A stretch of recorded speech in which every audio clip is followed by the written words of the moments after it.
ভোলার চরফ্যাশন পৌর এলাকা টিউবওয়েল চেপে পানি তোলার চেষ্টা করছেন গৃহবধূ শিবানী, তবে মিলছে না বিশুদ্ধ খাবার পানি।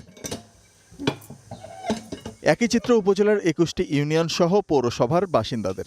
বিশুদ্ধ খাবার পানি কিংবা দৈনন্দিন ব্যবহারের কাজে পানি জোগাড় করতে অনেককে ছুটতে হয় দূর দূরান্তে।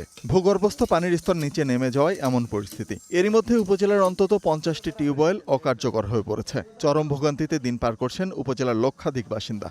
প্রায় প্রত্যেকটা কলই নষ্ট।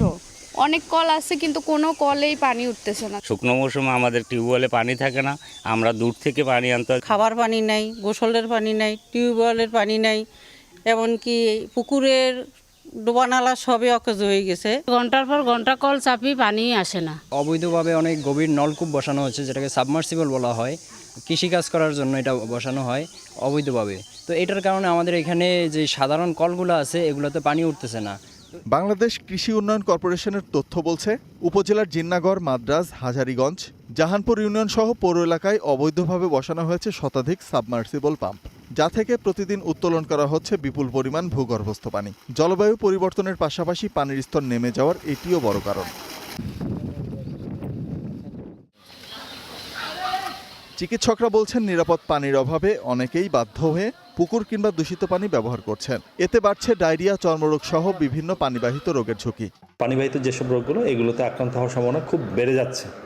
তো সেক্ষেত্রে আমার পরামর্শ হচ্ছে যে যদি পানি না ওঠে সেক্ষেত্রে নদীর পানি বা পুকুরের পানি বা যে পানি হোক, আমরা পানি বিশুদ্ধকরণ ট্যাবলেট নিয়ম অনুযায়ী ব্যবহার করে আমরা যেন পানি পান করি।